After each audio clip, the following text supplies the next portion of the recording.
Madame, Monsieur, bonsoir. Voici les titres de l'actualité de ce dimanche 1er avril. Quelle solution pour lutter contre le bruit provenant des aéroports? Rien qu'en région parisienne, plus de 2 millions de riverains sont concernés par ces nuisances sonores. Un rapport dénonce l'absence de réaction des pouvoirs publics. Une nouveauté pour les parents divorcés pratiquant la garde alternée. Désormais, les allocations familiales ne seront plus versées à un seul parent, mais partagées.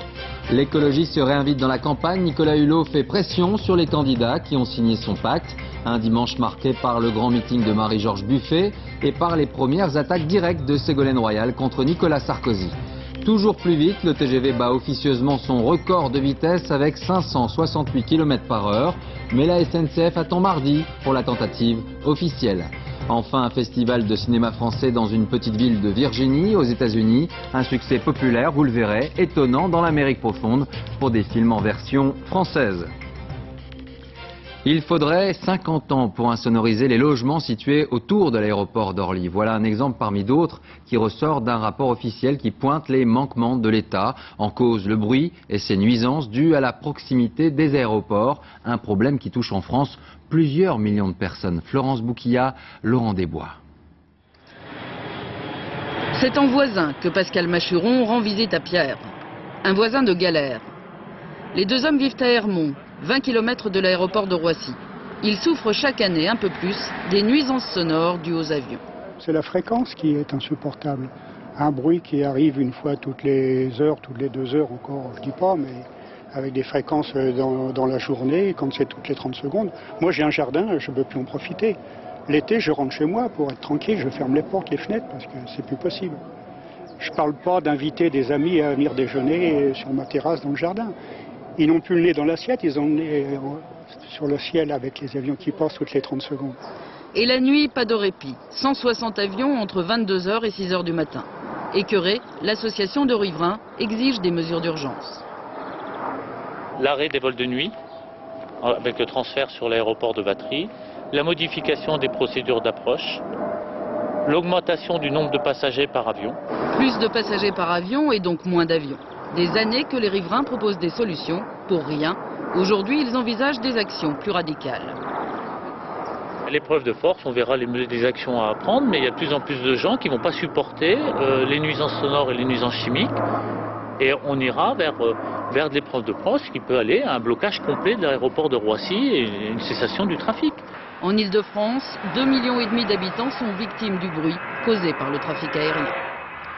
Ils sont nombreux les parents divorcés qui pratiquent pour leurs enfants ce que l'on appelle la garde alternée. Une semaine chez maman, une semaine chez papa. Une situation familiale qui rend parfois difficile le versement des allocations. À qui doivent-elles revenir? Jusqu'à aujourd'hui, elles étaient versées à un seul parent, le plus souvent la mère. Eh bien, la situation va changer. Explication, Édouard Bergeon, Éric Delagneau. Bernard Bandelier est divorcé depuis 3 ans. Il vit avec ses 2 enfants une semaine sur 2, car avec son ex-femme, il a fait le choix de la résidence alternée. Sauf que depuis la séparation, plus d'allocation familiale, la caisse bloque les 120 € pour payer la nounou. La CAF ne reconnaissait pas la garde alternée. Il fallait donc, pour percevoir les allocations familiales, que l'un des 2 parents atteste qu'il n'assumait aucune dépense pour les enfants, ce qu'aucun des parents ne pouvait signer. Car jusqu'à maintenant, le code de la sécurité sociale est précis. Les allocations familiales vont à un seul parent, celui qui a la charge de l'enfant.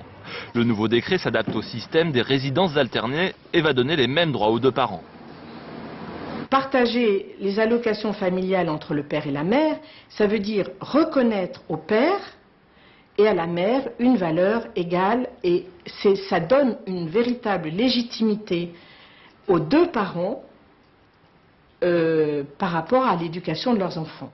Pas de changement en revanche pour les autres prestations, comme l'aide au logement, calculée sur des critères sociaux. Un seul parent continuera à les toucher. Mais cette nouvelle mesure du partage des allocs ne va-t-elle pas compliquer les choses pour les usagers? C'est très simple, vous allez à la caisse d'allocation familiale, vous l'appelez, vous demandez le formulaire, vous le remplissez et vous aurez le partage des allocations familiales. Ce décret concerne aussi bien les couples divorcés que séparés. Il ne sera pas nécessaire de repasser devant un juge pour valider ce partage des allocations familiales. Leur train de vie luxueux a fini par éveiller les soupçons. Ils touchaient diverses allocations, le RMI, mais possédaient un patrimoine immobilier estimé à 1 million € pour certains d'entre eux. Au Havre, policiers et gendarmes ont remonté une impressionnante filière de blanchiment d'argent et de trafic de drogue. Lionel Feuerstein. En langage policier, on appelle ça du gros gibier. Lundi, 200 enquêteurs du Havre ont arrêté après 2 ans de filature 51 personnes, toutes membres d'un réseau de trafic de drogue très bien structuré. Le butin est impressionnant. On a retrouvé environ 3 kilos d'herbe de cannabis, 5 kilos, presque 2 kilos de résine de cannabis, plusieurs armes de guerre. Il a été saisi environ 95 000 € en liquide, plusieurs véhicules de luxe. Ce sont justement ces grosses cylindrées qui ont attiré l'attention des enquêteurs. Officiellement, pourtant, les trafiquants, originaires de cette cité, déclaraient vivre du RMI et des allocations sociales. L'argent de la drogue était blanchi dans des commerces. Ce trafic aurait permis aux chefs de gang d'acquérir un patrimoine immobilier de près d'1 million d'euros. 14 personnes ont été mises en examen, 7 d'entre elles dorment actuellement en prison. La page politique de ce journal avec tout d'abord la réplique de Ségolène Royal à Nicolas Sarkozy. Après les incidents cette semaine de la gare du Nord, le candidat de l'UMP avait accusé une certaine gauche de prendre systématiquement contre la police le parti des voyous. Aujourd'hui, Ségolène Royal lui a répondu pour la première fois directement et nommément. On l'écoute. L'insulte n'a pas sa place dans une campagne présidentielle, que par respect pour les électeurs, il faut savoir tenir ses nerfs. Qu'est-ce que ça veut dire? Ça voudrait dire que si demain M. Sarkozy était par malheur élu, il se mettrait à insulter les autres chefs d'État et de gouvernement qui ne pensent pas comme lui.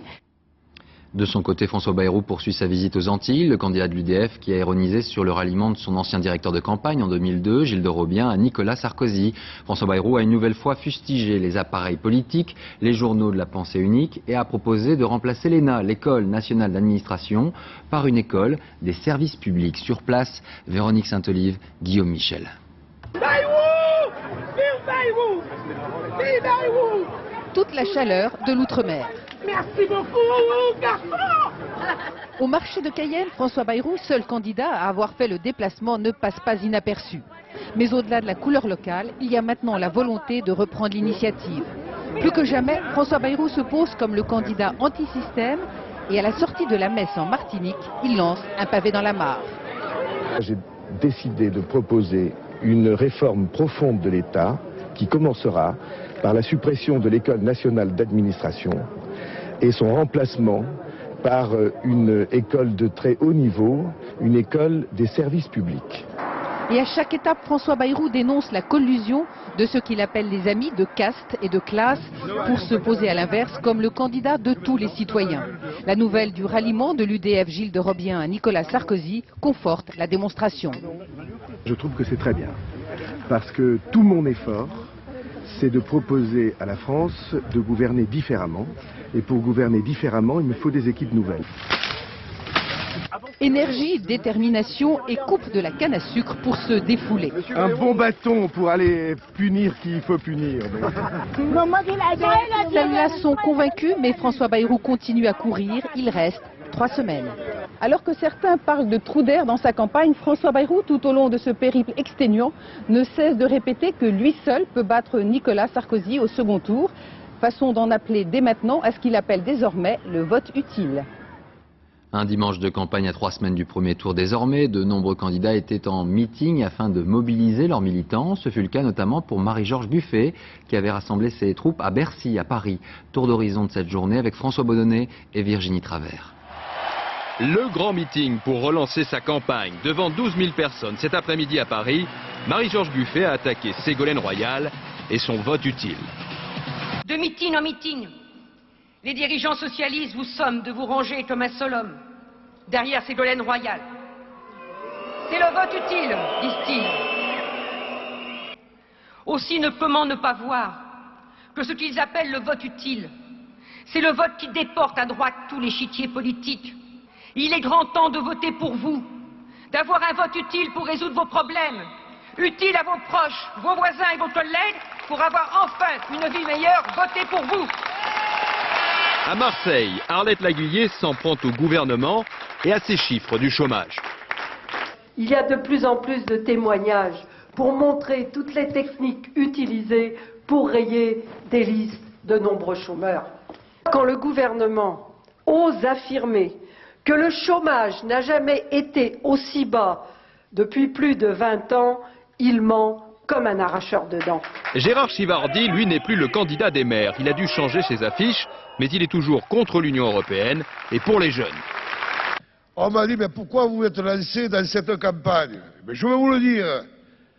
Ma priorité, c'est vous, les jeunes, parce que je ne peux pas supporter ce qui se passe.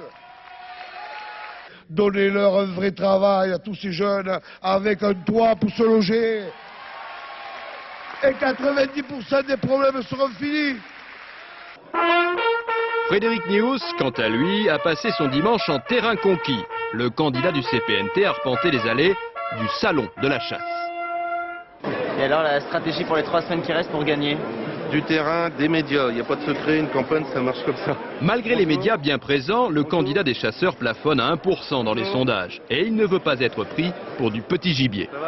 Je rappelle quand même qu'avec le score qu'on avait fait en 2002, 1 300 000 voix, on était devant par exemple le Parti communiste, qu'on n'appelle pas un petit parti, qu'on ne dit pas qu'il a un petit candidat. Donc ça relativise déjà, puis vous savez, petit deviendra gros. Frédéric Nious s'en est pris également à Nicolas Hulot et à Dominique Voynet, adeptes selon lui de l'écologie punitive. Dans cette campagne, tout est bon pour attirer les lecteurs.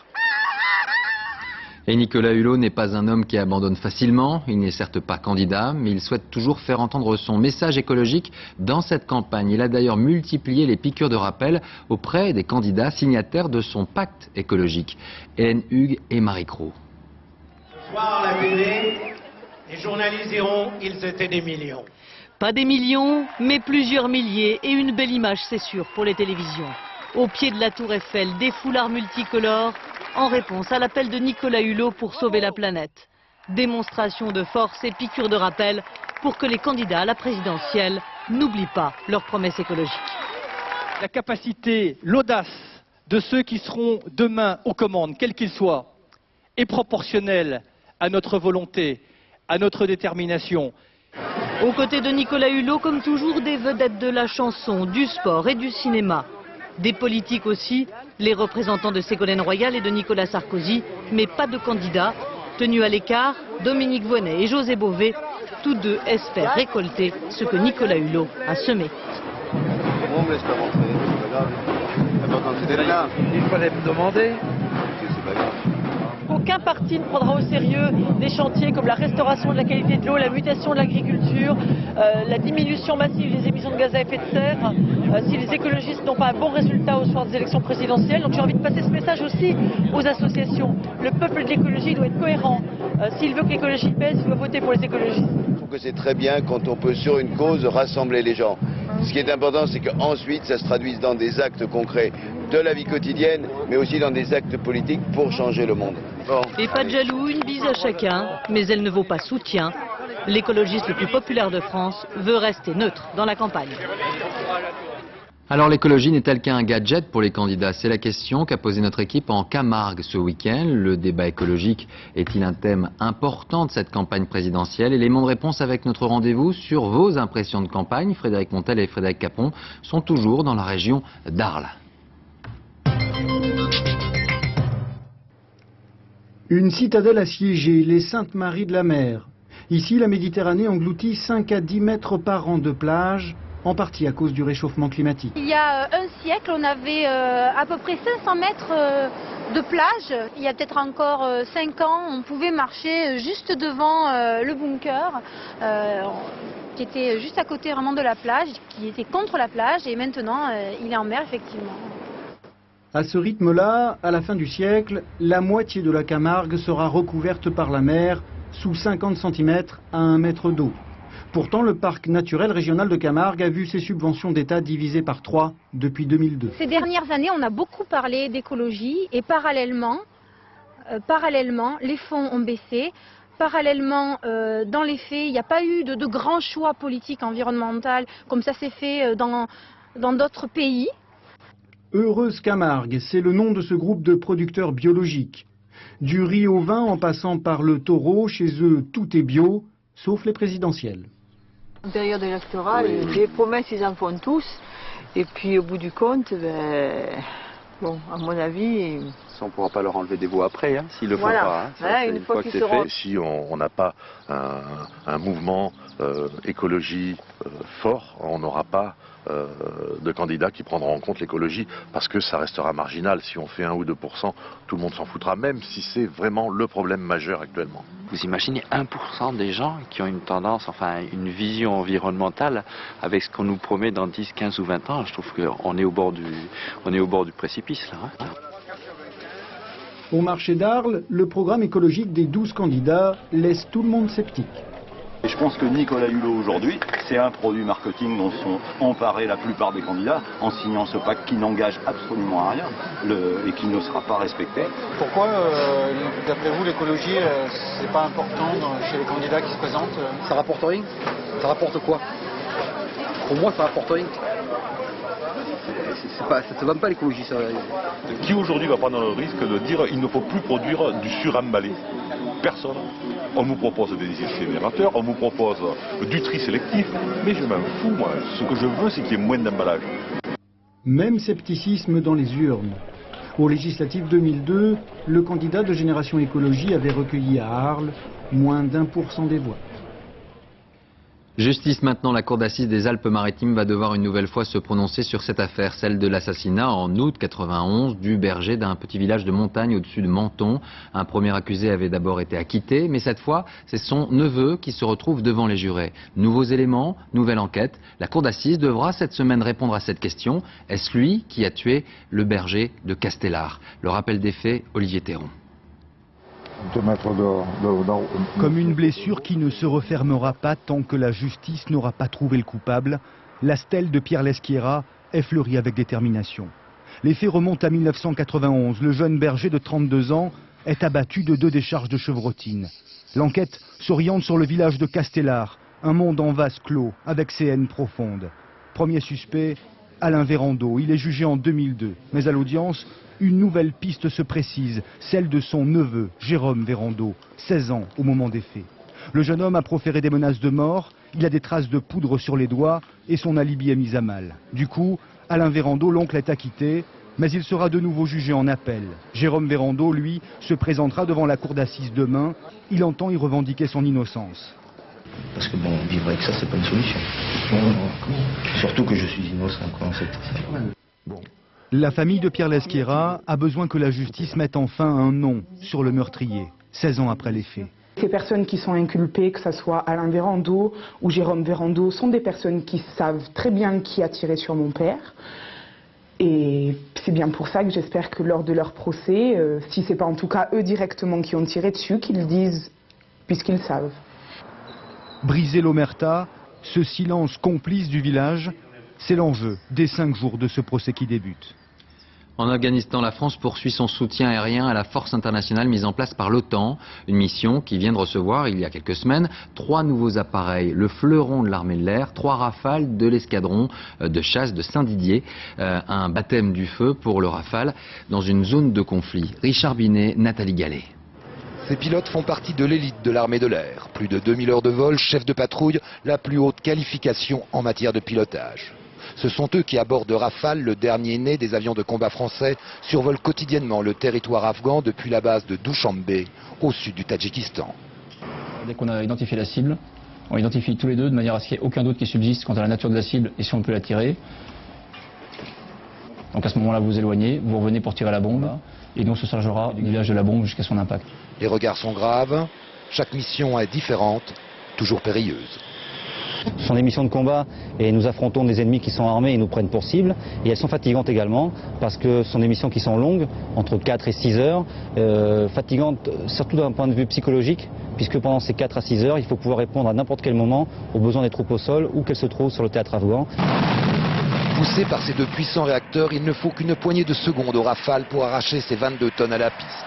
Il disparaît dans les nuages, il survole déjà le territoire afghan, tout proche. Le Rafale est l'ange gardien des troupes alliées engagées au sol contre les talibans. Appelé à la rescousse par un contingent en difficulté sur le terrain, il peut lâcher 6 bombes de 250 kg guidées par laser sur l'ennemi. Le Rafale est un appareil qui emmène beaucoup plus de bombes que n'en amenaient ses prédécesseurs, donc c'est un atout. La deuxième chose, c'est qu'au point de vue sécurité, il a un radar qui lui permet de voir les choses beaucoup plus loin. Alors qu'une nouvelle patrouille vient d'atterrir, d'autres Rafales s'apprêtent à décoller. Les talibans, avec le printemps, vont multiplier leurs actions et le nouveau bombardier français devra montrer toute son efficacité. C'était aujourd'hui le dimanche des Rameaux, qui marque le premier jour de la Semaine Sainte. Le pape Benoît XVI a célébré cette messe devant 40 000 fidèles, place Saint-Pierre. Une messe qui s'est ouverte par une procession de rameaux d'olivier. Des fidèles venus du monde entier pour également célébrer demain l'anniversaire de la mort du pape Jean-Paul II. Et c'est demain que débutent les fêtes de Pâques juives en Israël. L'armée a d'ailleurs décidé, pour des raisons de sécurité, de boucler les territoires palestiniens et de Cisjordanie et de Gaza. Sur place, Laurent Boussier et Ofset Nalbandian. Une très longue attente, et puis, pour quelques-uns seulement, le droit, enfin, de traverser la barrière de sécurité. C'est plus difficile aujourd'hui à cause du bouclage.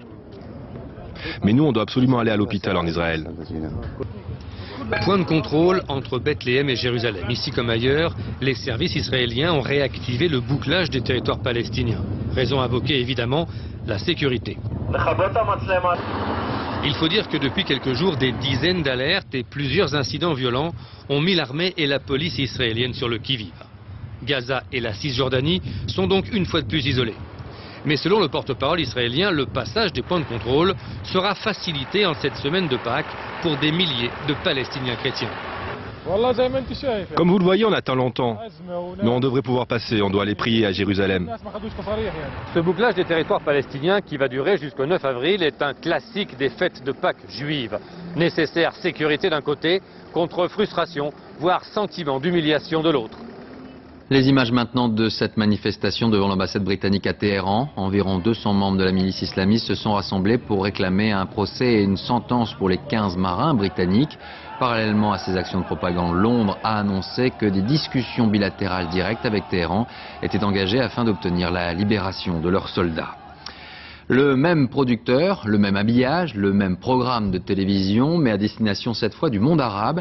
Les antennes satellites ont permis de retransmettre hier soir un peu partout au Moyen-Orient la finale de la Star Academy version libanaise. 4 mois de concurrence et une victoire symbolique pour tout un peuple. C'est une jeune femme irakienne qui l'a emportée. Yasmina Farber. Minuit à Beyrouth, le suspense est à son comble.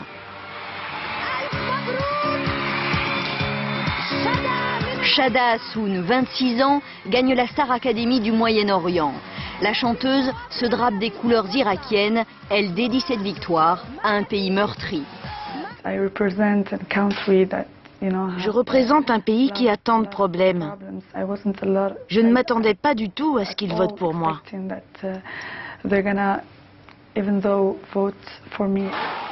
Explosion de joie en Irak.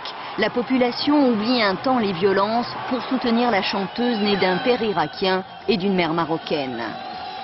7 millions de votes par SMS, aucun politicien n'a recueilli autant de voix dans le pays. Surnommée la fille de la Mésopotamie, elle rassemble des Irakiens de toutes les confessions. Même les musulmans chiites les plus radicaux ont salué la victoire de la jeune femme aux épaules dénudées. En France, les faits se sont déroulés la nuit dernière à Lille. 51 tombes du carré juif d'un cimetière ont été dégradées. Aucune inscription, mais des pierres tombales décellées. Et une indignation profonde des familles, une émotion et une condamnation relayée par le président de la République Jacques Chirac, mais également par la maire de Lille, Martine Aubry, qui s'est rendue sur place dénonçant cet acte ignoble. Les auteurs de ces actes encourent 3 à 5 ans de prison.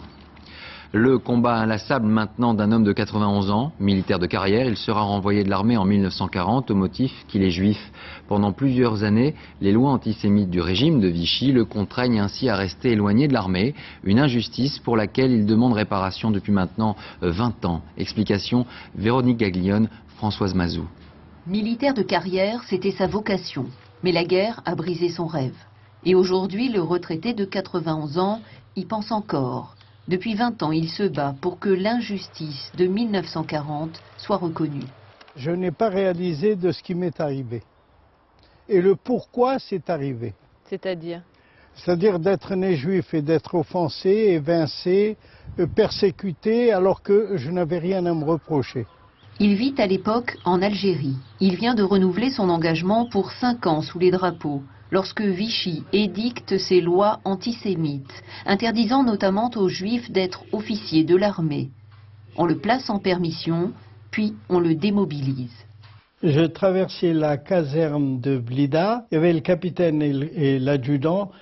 Ils m'ont montré du doigt en me disant « voilà, le sale juif s'en va ». Il sera rappelé pour combattre 3 ans plus tard. Mais son livret militaire garde cette plaie ouverte entre 40 et 43, comme s'il avait quitté l'armée à sa demande. La vérité était celle d'être né juif et être foutu à la porte. Mais ça, ils n'ont pas eu la décence de le marquer. Je vois assez mal les autorités indiquer sur son livret militaire qu'il était renvoyé parce que considéré comme israélite, comme on disait à l'époque. Donc on ne l'écrivait pas à l'époque? Je ne pense pas. Depuis 20 ans, Jacques Benghazi n'espère même plus d'argent pour sa retraite militaire. Il a écrit à toutes les administrations de Paris à Perpignan, avec une seule attente désormais, que l'on pose un autre regard plus juste sur ces 3 années d'ombre. L'église protestante a un nouveau président, son nom Claude Batty, et sa particularité, c'est un pasteur évangélique, une véritable révolution pour l'église qui n'a compté que 2 présidents évangéliques en 100 ans, Laetitia Legendre et Laurent Desbois. Fédération protestante de France. Une petite révolution pour président le pasteur Claude Batty. Au sein de la fédération. L'élection à sa tête d'un président évangélique, le second depuis la création de la Fédération protestante de France. Les églises évangéliques rassemblent de plus en plus de fidèles. De 50 000 il y a 50 ans, il serait entre 400 et 500 000 aujourd'hui, une sensibilité avec laquelle il faut compter. La montée d'un mouvement évangélique, c'est ça qui attire l'attention. S'il n'y avait pas eu de manière générale ce dynamisme évangélique, peut-être que l'élection d'un évangélique aurait passé un peu inaperçue.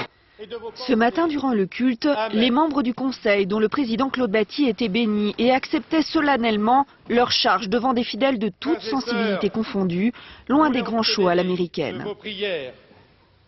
Nous sommes très en dialogue les uns avec les autres, et c'est ça qui évite la dérive. L'un d'entre nous peut toujours dériver, mais il est toujours repris fraternellement par les autres. Alors que leur nouveau président évangélique ne baptise que des adultes, une petite fille est rentrée durant cette célébration dans la grande famille des protestants, la 3e religion en France, après le catholicisme et l'islam. Le nouveau conseil prendra ses fonctions pour 4 ans, début juillet. 568 km/h, c'est le nouveau record de vitesse battu par le TGV cette semaine. Une performance certes, mais non homologuée car effectuée lors d'essais officieux. Alors en attendant la tentative officielle, cette fois qui aura lieu mardi sur la ligne Est, voyons un peu quels sont les précédents records de vitesse sur rail. Tout avait commencé il y a 50 ans. David Bohéry, Rémi Poissonnier. 2 locomotives viennent de mobiliser l'attention mondiale. Les chemins de fer français ont lancé les 2 dernières nées de la SNCF à l'assaut du record de vitesse sur rail. Le 29 mars 1955, dans les Landes, un train rempli d'ingénieurs s'élance dans une longue ligne droite. La SNCF découvre ce jour-là la très grande vitesse. Pour la première fois, un train atteint les 331 km/h, une vitesse de pointe vertigineuse. À son passage, le train déforme les rails et use les câbles électriques. À l'époque, la méthode est encore très artisanale. Pour commencer à freiner, on n'avait pas utilisé les sabots de frein et on avait mis des ingénieurs à l'intérieur des 3 voitures avec pour mission d'ouvrir toutes les fenêtres pour permettre une entrée d'air et pour permettre de perdre petit à petit de la vitesse. Un record qui ne sera battu que 26 ans plus tard avec la mise au point du premier TGV.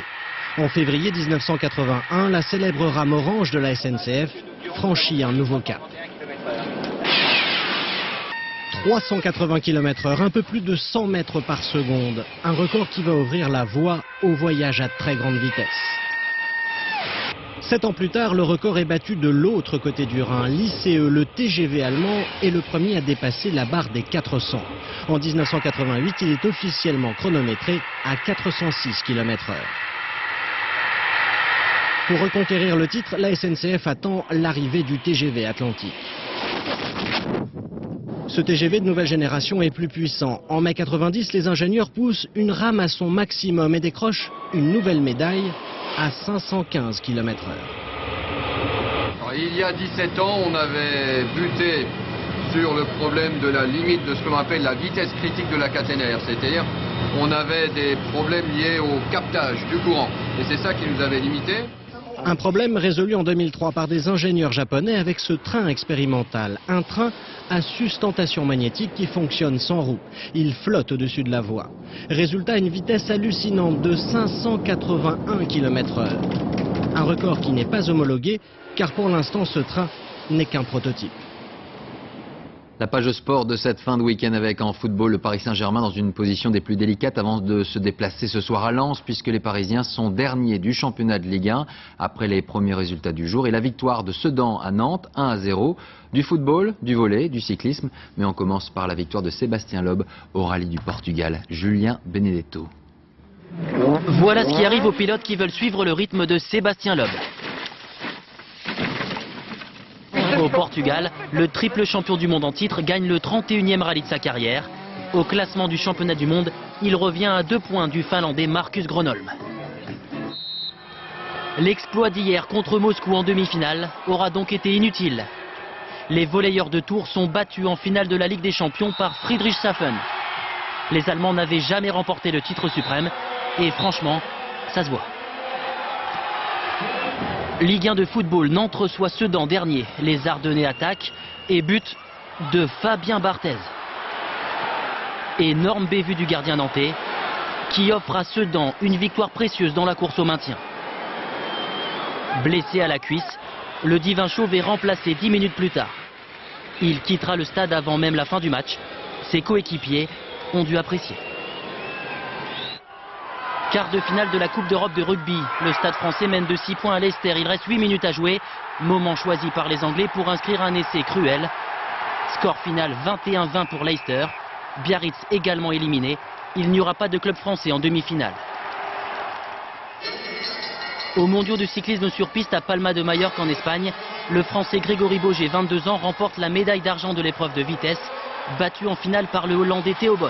Un autre Français, Michael Bourguin, décroche la médaille de bronze. De beaux espoirs olympiques. Le cinéma français est à l'honneur ce week-end aux États-Unis. Les habitants de la ville de Richmond en Virginie lui consacrent un festival de 7h du matin à minuit. Les salles sont pleines. Un succès, vous allez le voir, étonnant. Alain Chalvron, Aaron Diamond. Pour un peu, ils joueraient la Marseillaise sur leur bastringue. La France est à l'honneur à Richmond, la capitale de la Virginie sudiste. C'est dans ce petit bout d'Amérique profonde que se déroule, bizarrement, le principal festival du cinéma français des États-Unis à guichet fermé. 18 000 places vendues, un public incroyablement réactif. 56, 80.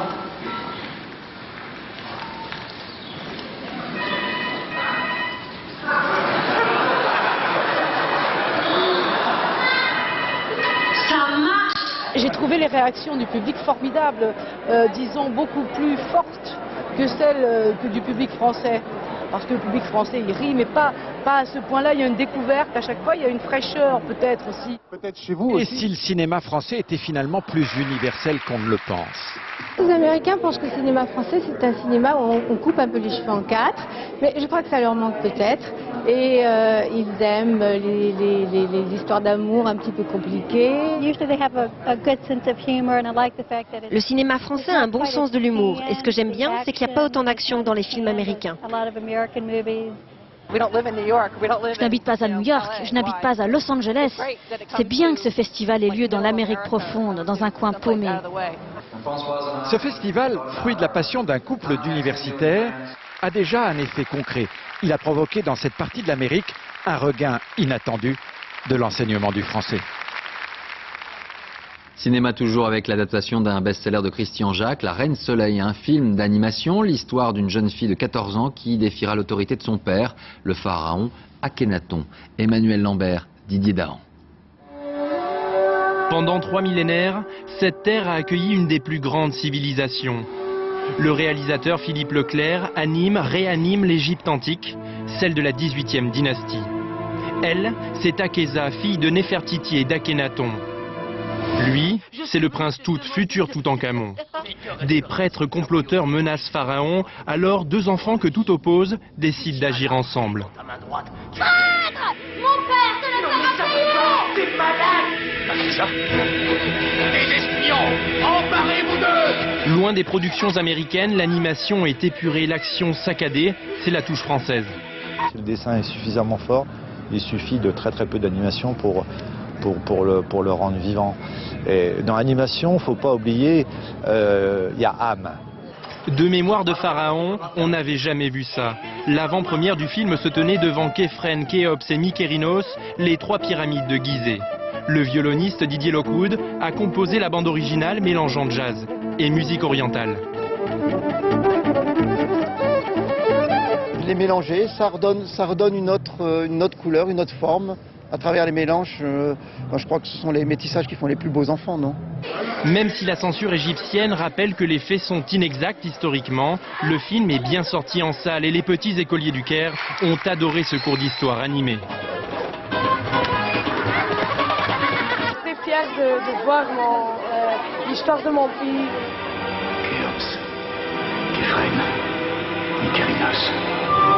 La prouesse du réalisateur, c'est d'avoir acquis les droits de l'histoire. N'adapte pas les livres de Christian Jacques qui veut. Il y a quelques années, l'auteur français a même refusé toute collaboration avec l'un des pharaons d'Hollywood, Steven Spielberg.